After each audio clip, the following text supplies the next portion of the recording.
modèle traditionnel est effectivement en décadence, je te l'accorde volontiers. Il faut donc donner un coup de pied de plus. Non, il faut inventer pour autre bien chose. l'écraser et pour bien en finir. Mais tu n'as pas tout à fait tort, parce que c'est exactement l'arrière-pensée idéologique des propagateurs de ce projet. Depuis le début, il y a un lobby gay, je dis bien lobby gay parce que pour ne pas mettre tous les homosexuels dans le même sac, ce serait ridicule. Je connais beaucoup d'homosexuels qui ne veulent absolument pas se marier et je connais beaucoup d'homosexuels qui sont contre ce projet. Moi, je connais beaucoup d'hétérosexuels aussi qui ne veulent pas se marier.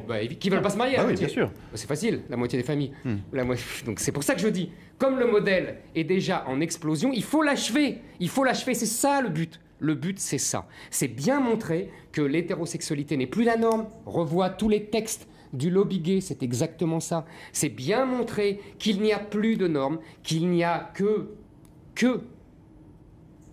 comme ça, le genre, la théorie du genre, chacun choisit sa sexualité. Sauf que c'est pas ça avec les enfants, c'est pas ça avec la famille. Parce que derrière l'histoire du mariage, donc tu as raison, tout le monde se fout en vérité.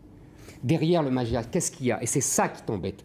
Il y a la PMA, il y a la GPA, la procréation médicale assistée et la gestation pour autrui, c'est-à-dire les mères porteuses. Inéluctablement. Non, qui ne sont pas dans le projet de loi actuel. Hein. Non, mais attendez. Là, on va arrêter l'embrouille. Ok. En 98, on nous a fait déjà l'embrouille avec le Pax. Madame Guigou est montée à la tribune solennelle et elle a dit « Jamais il n'y aura le mariage ». Parce que le mariage, c'est le lien à la filiation, aux générations précédentes, etc. 15 ans plus tard, Madame Guigou vient, la gueule enfarinée, et dit « Ah oui, mais vous comprenez, il fallait pas le dire parce que la société n'est pas prête ». Donc là, on nous fait le même coup 2 fois. Après, on va nous dire dans quelques années, dans quelques mois « Ah, mais la société est prête, ça y est ». Domenac va dire « Mais voyez, ça se passe très bien ». Et hop, on va nous enfiler la PMA, et puis ensuite les mères porteuses. Non, tu vas être surpris. Monsieur Berger, le maître de tout ça, Monsieur Berger. Oui, le maître de tout ça, oui, qui finance depuis 20 ans tous les groupes qui s'agitent depuis 20 ans. Vous parlez de Pierre Berger, hein? Pierre Berger, absolument. Je dis le maître de tout ça. Qu'est-ce qu'il dit? Il dit... Je ne vois pas la différence, c'est scandaleux, c'est une discrimination honteuse. Il y a la même chose que de prêter ses bras. Les ouvriers donnent leurs bras dans les usines et les femmes donnent leur ventre pour faire des enfants. Mais c'est kiff-kiff tout ça, voyons. C'est la même chose, monsieur Domenac. On peut vous répondre? On peut me répondre. Allez-y, Nicolas Domenac. Mais là-dessus, c'est amusant quand même. On peut me répondre là-dessus, Domenac. Oui, là-dessus. Alors, d'abord, attends. Non, mais on se défile pas. On ne parle pas d'égalité, de baratin, de famille qui est morte, etc. On vient sur le sujet. Tu nous expliques que j'aurais dit qu'on était au bord de la faillite. Mais c'est ce que tu as expliqué. Le modèle est mort, donc il faut le tuer. J'ai pas parlé si c'est ça que tu as dit, ça. Faillite et de tu as dit ils divorcent tous. Moi, je t'écoute. C'est dans les faits. C'est dans une donc, réalité. Le modèle est mort, il faut le tuer. Voilà, mais ton discours apocalyptique, c'est le même que j'ai entendu ressasser, marteler. Mais alors jusqu'à là, au moment du Pax, j'ai entendu le même discours au fond au moment du divorce, quand il a été question d'établir le divorce. Tout ça, c'est le même sujet, tu as raison. Revenir sur tout ça. Et j'ajouterais que même quand on relit les textes, quand il s'agissait du travail des femmes, c'était le même discours parce qu'on allait faire voler en éclats. Parle du sujet. On allait faire voler en éclats. Parle du sujet. Parle de l'adoption, parle de la PMA, parle de la GPA. Je crois que, et justement là où tu te gourres complètement, je pense que ce qui s'est passé aujourd'hui a un impact sur la PMA. D'ailleurs, il a été retiré du projet de loi. Et je pense qu'on n'en parlera plus. En tout cas, ça sera repoussé. Et mon œil. On verra. Non, c'est pas on verra. Moi, je veux pas voir. J'en ai marre de payer pour voir. Je veux pas voir. Ça sera repoussé à une concertation parce qu'on ne pourra pas en rester là. De toute façon, sur cette question-là. Alors, je trouve là, non pas du tout. Je trouve que là où il y a une grande habileté et en même temps une mystification sémantique de ta part comme de la part de d'une bonne partie de ceux qui étaient dans la rue, c'est au fond d'avoir déplacé complètement le sujet, c'est-à-dire d'être passé du mariage pour tous à c'est la filiation qui est en danger. Alors qu'au fond, il n'y aurait qu'un modèle qui serait de bonne éducation que tu déposerais, qui serait breveté. C'est pas moi.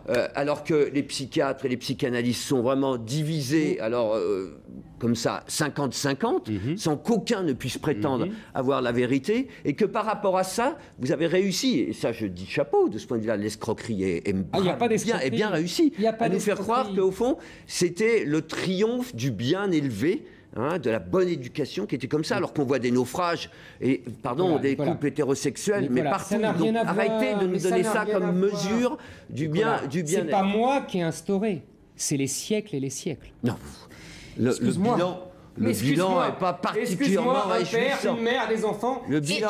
Pardonnez-moi, Éric Zemmour, mais aujourd'hui, une femme seule peut décider d'adopter ou de bénéficier de la procréation médicalement assistée. Pour l'adoption, je suis contre pour les célibataires. Mais ces enfants, ils existent. C'est une pratique qui existe aujourd'hui dans la société française. Alors qu'est-ce qu'il faut en faire ? Il faut faire comme si ça n'existait pas ? Ou est-ce qu'il faut essayer de trouver un cadre législatif pour encadrer ces familles ? Ça aussi, c'est de l'enfumage. Non, c'est pas de l'enfumage. À vous écouter, ils n'ont plus de place dans la société. Vérité, tous ces gens-là n'ont plus de place dans la société. On fait des enfants parce que ça vous a pas échappé que pour faire un enfant, c'est encore aujourd'hui un homme et une femme qu'il faut. Ça ne m'a pas échappé. Ça vous a pas échappé. Et c'est marrant parce que Domenech, parfois, ça lui échappe. Donc parfois, j'ai peur. Non, c'est sur le mode d'élevage. C'est le mode d'élevage. Non, c'est pas de l'élevage. D'abord, c'est pas des petits veaux. Hein, donc c'est pas de l'élevage. Donc il faut de toute façon un homme et une femme. Bon. Donc tout le reste, il nous explique les familles homoparentales. Ça n'existe pas. C'est-à-dire que c'est un mythe idéologique. Bien sûr, vous allez me dire, il y a des homosexuels qui élèvent des enfants, mais ça, je m'en moque complètement. Donc les enfants qui nous regardent ce soir, ils seront contents de savoir qu'ils n'existent pas. Non, ils existent. C'est un déni. Mais les familles homoparentales, c'est un mythe idéologique. Absolu. Les homosexuels ont fait des femmes et ont fait des enfants avec une femme, que ça te plaise ou non. Et les femmes homosexuelles ont fait des enfants avec un homme. Excusez-moi. Les homosexuels sont incapables, selon vous, d'élever des enfants, d'éduquer des enfants. Non, mais vous avez d'autres questions idiotes comme ça. Non, mais c'est pas. Tout le monde est capable d'élever des enfants. On était élevés. Moi, j'ai été élevé par ma mère, par ses sœurs, etc. J'avais 4 ou 5 tantes autour de moi. Vous allez me dire, j'ai été élevé par les femmes. C'est grotesque. C'est pas ça le problème. Le problème, c'est le lien presque philosophique, symbolique, avec les générations précédentes. C'est ce que a dit Madame Guigou il y a 15 ans. Et qu'évidemment, elle renie. Elle a changé d'avis, alors. Non, elle n'a pas changé d'avis, elle se renie. Elle se renie parce qu'elle tient à son poste. Elle a changé d'avis. Et elle tient à son siège de député. Donc voilà, c'est tout. C'est simple. C'est pas que... Tout le monde est capable d'élever des enfants, c'est pas le problème. Le problème, c'est la symbolique. C'est la symbolique et le lien avec les générations précédentes qui justement, ont toujours privilégié, bêtement, je reconnais, bêtement. Il manquait d'imagination, une femme, un homme et des enfants. Mais c'est bête, je reconnais, c'est bête. Non, c'est pas idiot, c'est une vraie question. Mais c'est drôle parce que moi, je balaye pas, comme tu le fais avec mépris, les arguments d'autrui et les considérations. C'est pas du mépris, au contraire, je les considère comme des gens qui font que des couples homosexuels puissent avoir un projet éducatif, une filiation même, qu'ils ont des racines, qui se rattachent à une histoire. Mais là, c'est toi le déni de réalité. Mais quoi ? T'as déjà vu 2 homosexuels avoir un enfant à 2, tous les 2 ? Mais moi, excuse-moi, ça n'existe pas, ça. Mais bien sûr. Non. Il faut la PMA ou il faut la GPA. Quand vous aurez la PMA... Mais ça existe aussi pour des couples hétérosexuels qui sont stériles. Oui, mais c'est une maladie. Voilà, et à ce mais c'est une maladie, donc tu veux dire que le lesbianisme est une maladie. C'est intéressant. Non, je ne sais pas employer ce mot. Dans la loi française, Nicolas, tu ne l'ignores pas, pour avoir une procréation médicale assistée, il faut une stérilité d'une maladie. Donc, soit on dit qu'il ne faut plus avoir de maladie, et dans ce cas-là, tout le monde peut avoir une PMA. Soit on dit que le lesbianisme est une maladie, et là, on va s'amuser. Donc, et deuxièmement, quand vous aurez donné la PMA aux femmes lesbiennes, vous aurez les homosexuels... Qui existe déjà de fait. De fait. Mais moi, je m'en fous de fait. L'important, c'est la loi. C'est quand même la société telle qu'elle existe aujourd'hui. Mais je m'en moque. La loi n'a pas à s'adapter, n'a pas à courir en permanence après les desiderata des gens, après le moi-je. Le moi-je, ça suffit. Hein, on est dans une société du moi-je, c'est bon, mais on n'est pas obligé de suivre partout les volontés de ces messieurs-dames. Et moi le premier, on a chacun des envies, des pulsions, etc.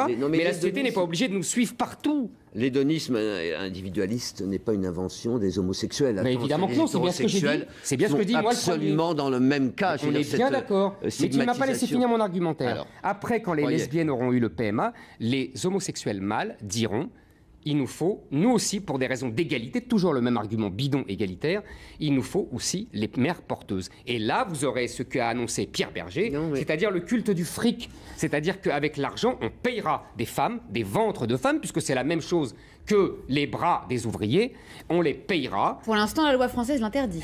Bien sûr, mais c'est inéluctable. C'est l'évolution. C'est la logique du système. Il y a des logiques. Non, mais je sens venir la polygamie aussi. Mais oui, mais c'est la même, évidemment. Cette espèce de délire. Mais non, mais ça, c'est un autre sujet. Mais la polygamie, c'est à partir du moment où. C'est au nom d'une logique absurde. Nicolas, on peut aller à partir du moment où tu dis pourquoi pas. Je veux dire, c'est n'importe quoi. À partir du moment où tu dis que seul l'amour est le seul critère du mariage, je suis désolé, Intellectuellement, tu peux tout accepter. Et la polygamie, et l'inceste, et le mariage des frères et des sœurs. Mais non, parce qu'il y a... Moi, j'aime ma fille, je vais l'épouser. Mais non, parce qu'il y a des tabous, parce qu'il y a des tabous, il y avait des tabous aussi. Des règles de vie en société, parce que voilà... Parce que le mariage homosexuel, c'est pas un tabou.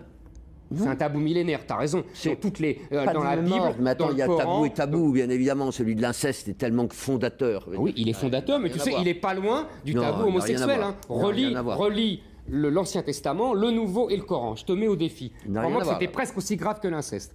Vous connaissez beaucoup de pères et de filles qui réclament le droit de se marier? Non, c'était une boutade. Ah bon, très bien. Mais vous savez, il y a encore 10 ans, aucun homosexuel ne réclamait le droit de se marier.